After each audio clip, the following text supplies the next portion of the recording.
ब्राह्मण, प्रजापते, आप धन्य हैं क्योंकि आपकी बुद्धि भगवान शिव में लगी हुई है। विधे, आप पुनः इसी विषय का समय प्रकार से विस्तार पूर्वक वर्णन कीजिए। तात, एक समय की बात है, मैं सब ओर से ऋषियों तथा देवताओं को बुलाकर उन सबको क्षीरसागर के तट पर ले गया, जहाँ सबका हित साधन करने वाले भगवान विष्णु निवास करते हैं।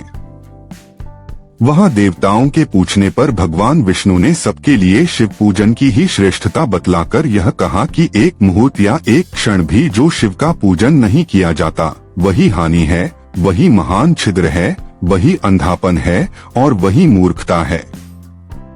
जो भगवान शिव की भक्ति में तत्पर हैं, जो मन से उन्हीं को प्रणाम और उन्हीं का चिंतन करते हैं, वे कभी दुख के भागी नहीं होते।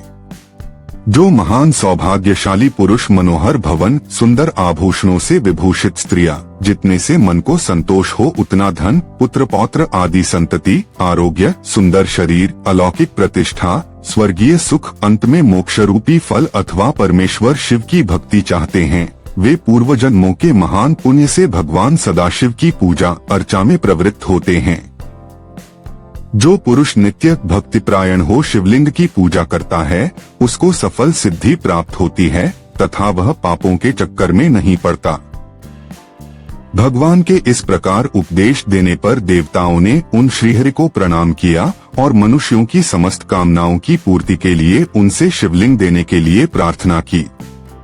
मुनिश्रेष्ठ उस प्रार्थना को सुनकर जीवों के उद्धार में तत्पर रहने वाले भगवान विष्णु ने विश्वकर्मा को बुलाकर कहा, विश्वकर्मन, तुम मेरी आज्ञा से संपूर्ण देवताओं को सुंदर शिवलिंग का निर्माण करके दो। तब विश्वकर्मा ने मेरी और श्रीहरि की आज्ञा के अनुसार उन देवताओं को उनके अधिकार के अनुसार शिवलिंग बनाकर दिए। मुनिश्रेष्ठ नारद, किस देवता को कौन सा शिवलिंग प्राप्त हुआ, इसका वर्णन आज मैं कर रहा हूँ, उसे सुनो। इंद्र पद्मराग मणि के बने हुए शिवलिंग की और कुबेर सुवर्णमय लिंग की पूजा करते हैं। धर्म पीतमणिमय पुखराज के बने हुए लिंग की तथा वरुण श्यामवर्ण के शिवलिंग की पूजा करते हैं। भगवान विष्णु इंद्रनीलमय तथा ब्रह्मा हिममय लिंग की पूजा करते हैं। मुने, विश्वेदेवगण चांदी के शिवलिंग की, वसुगण पीतल के बने हुए लिंग की तथा दोनों अश्विनी कुमार पार्थिव लिंग की पूजा करते हैं। लक्ष्मी देवी स्फटिकमय लिंग की, आदित्यगण ताम्रमय लिंग की, राजा सोम मोती के बने हुए लिंग की तथा अग्निदेव वज्र हीरे के लिंग की उपासना करते हैं। श्रेष्ठ ब्राह्मण और उनकी पत्नियां मिट्टी के बने हुए शिवलिंग का, मयासुर चंदन निर्मित लिंग का और नागगण मूंगे के बने हुए शिवलिंग का आदर पूर्वक पूजन करते हैं। देवी मक्खन के बने हुए लिंग की, योगीजन भस्ममय लिंग की, यक्षगण दधि निर्मित लिंग की, छाया देवी आटे से बनाए हुए लिंग की और ब्रह्म पत्नी रत्नमय शिवलिंग की निश्चित रूप से पूजा करती हैं।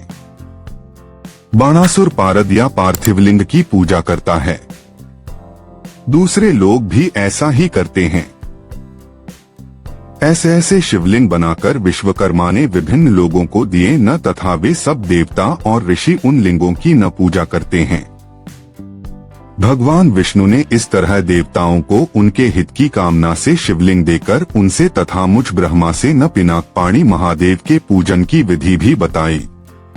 पूजन विधि संबंधी उनके वचनों को सुनकर देव शिरोमणियों सहित मैं ब्रह्मा हृदय में हर्ष लिए अपने धाम में आ गया। मुने, वहां आकर मैंने समस्त देवताओं और ऋषियों को शिव पूजा की उत्तम विधि बताई, जो संपूर्ण अभीष्ट वस्तुओं को देने वाली है। उस समय मुझ ब्रह्मा ने कहा, देवताओं सहित समस्त ऋषियों, तुम प्रेम परायण होकर सुनो। मैं प्रसन्नता पूर्वक तुमसे शिव पूजन की उस विधि का वर्णन करता हूँ, जो भोग और मोक्ष देने वाली है। देवताओं और मुनीश्वरों, समस्त जंतुओं में मनुष्य जन्म प्राप्त करना प्रायः दुर्लभ है। उनमें भी उत्तम कुल में जन्म तो और भी दुर्लभ है।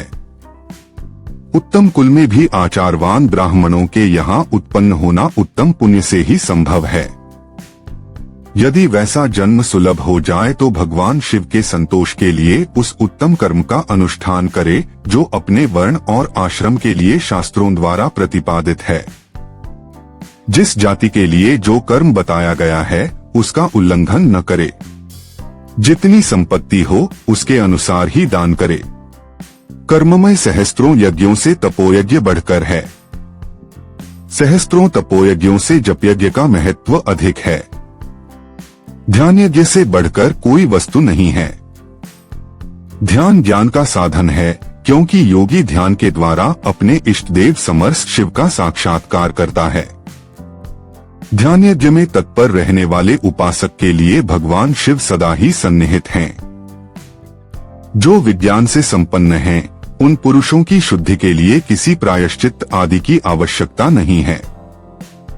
मनुष्य को जब तक ज्ञान की प्राप्ति न हो तब तक वह विश्वास दिलाने के लिए कर्म से ही भगवान शिव की आराधना करे। जगत के लोगों को एक ही परमात्मा अनेक रूपों में अभिव्यक्त हो रहा है। एकमात्र भगवान सूर्य एक स्थान में रहकर भी जलाशय आदि विभिन्न वस्तुओं में अनेक से दिखते हैं। देवताओं, संसार में जो सत या असत वस्तु देखी या सुनी जाती है वह सब परब्रह्म शिवरूप ही है, ऐसा समझो। जब तक तत्वज्ञान न हो जाए तब तक प्रतिमा की पूजा आवश्यक है। ज्ञान के अभाव में भी जो प्रतिमा पूजा की अवहेलना करता है उसका पतन निश्चित है। इसलिए ब्राह्मणों, यह यथार्थ बात सुनो। अपनी जाति के लिए जो कर्म बताया गया है उसका प्रयत्न पूर्वक पालन करना चाहिए। जहाँ जहाँ यथावत भक्ति हो उस आराध्य देव का पूजन आदि अवश्य करना चाहिए, क्योंकि पूजन और दान आदि के बिना पातक दूर नहीं होते। जैसे मैले कपड़े में रंग बहुत अच्छा नहीं चढ़ता है, किंतु जब उसको धोकर स्वच्छ कर लिया जाता है तब उस पर सब रंग अच्छी तरह चढ़ते हैं, उसी प्रकार देवताओं की भली भांति पूजा से जब त्रिविधन शरीर पूर्णतया निर्मल हो जाता है तभी उस पर ज्ञान का रंग चढ़ता है और तभी विज्ञान का प्राकट्य होता है। जब विज्ञान हो जाता है तब भेदभाव की निवृत्ति हो जाती है। भेद की संपूर्णतया निवृत्ति हो जाने पर द्वंद्व दुहक दूर हो जाते हैं और द्वंद्व दुहक से रहित पुरुष शिवरूप हो जाता है। मनुष्य जब तक गृहस्थ आश्रम में रहे तब तक पांचों देवताओं की तथा उनमें श्रेष्ठ भगवान शंकर की प्रतिमा का उत्तम प्रेम के साथ पूजन करे, अथवा जो सबके एकमात्र मूल हैं, उन भगवान शिव की ही पूजा सबसे बढ़कर है, क्योंकि मूल के सींचे जाने पर शाखा स्थानीय संपूर्ण देवता स्वतः तृप्त हो जाते हैं। अतः जो संपूर्ण मनोवांछित फलों को पाना चाहता है वह अपने अभीष्ट की सिद्धि के लिए समस्त प्राणियों के हित में तत्पर रहकर लोक कल्याणकारी भगवान शंकर का पूजन करे।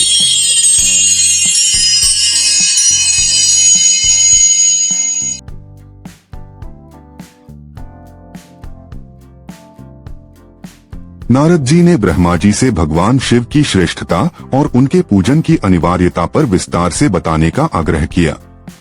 ब्रह्मा जी ने बताया कि वे देवताओं और ऋषियों को क्षीर सागर के तट पर ले गए, जहां भगवान विष्णु निवास करते हैं। भगवान विष्णु का उपदेश। उन्होंने कहा कि जो क्षण भी शिव का पूजन नहीं करता वही जीवन का सबसे बड़ा नुकसान है। जो शिव भक्त हैं और नित्य उनका स्मरण करते हैं वे कभी दुहक के भागी नहीं होते। धन, संतति, आरोग्य, प्रतिष्ठा, स्वर्ग और मोक्ष और शिव भक्ति से प्राप्त होते हैं। शिवलिंगों का वितरण। देवताओं ने विष्णु से शिवलिंग बनाने का आग्रह किया। विष्णु ने विश्वकर्मा से विभिन्न धातु और रत्नों के शिवलिंग बनवाकर अलग अलग देवताओं और ऋषियों को दिए। इंद्र ने पद्मराग मणि का लिंग, कुबेर ने सुवर्ण लिंग, लक्ष्मी ने स्फटिक लिंग, अग्नि ने हीरे का लिंग, ब्राह्मणों ने मिट्टी का लिंग, योगियों ने भस्म का लिंग आदि की पूजा की। शिव पूजन का महत्व और विधि। मनुष्य जन्म दुर्लभ है, इसमें भी श्रेष्ठ कुल में जन्म और फिर शिव भक्ति सर्वोत्तम है। सहस्रों यज्ञों से ध्यान यज्ञ श्रेष्ठ है, क्योंकि ध्यान से ही ज्ञान और शिव साक्षात्कार संभव है। जब तक तत्वज्ञान न हो तब तक प्रतिमा पूजन आवश्यक है, इसका अनादर करने वाला पतित होता है। भक्ति और दान के बिना पाप नहीं मिटते। शिव ही समस्त देवताओं के मूल हैं, उनकी पूजा से सभी देवता तृप्त होते हैं और मनुष्य को भोग व मोक्ष दोनों की प्राप्ति होती है। सारांश, शिव पूजन ही जीवन का परम कर्तव्य और कल्याण का मार्ग है। जो शिव में एकाग्र होकर भक्ति करता है वही दुःखरहित, सफल और अंततः शिवस्वरूप हो जाता है। वत्स, यदि यह पुराण कथा तुम्हारे हृदय को स्पर्श करे तो इस ज्ञान यज्ञ को आगे बढ़ाओ। पुराण वाणी को सब्सक्राइब करो ताकि सतत रूप से तुम धर्म मार्ग पर अग्रसर हो सको। हर दिवस नूतन प्रसंग, नूतन प्रेरणा। हर हर हर महादेव। कल्याण भवतु। भगवान शिव आपका सदा मंगल करें।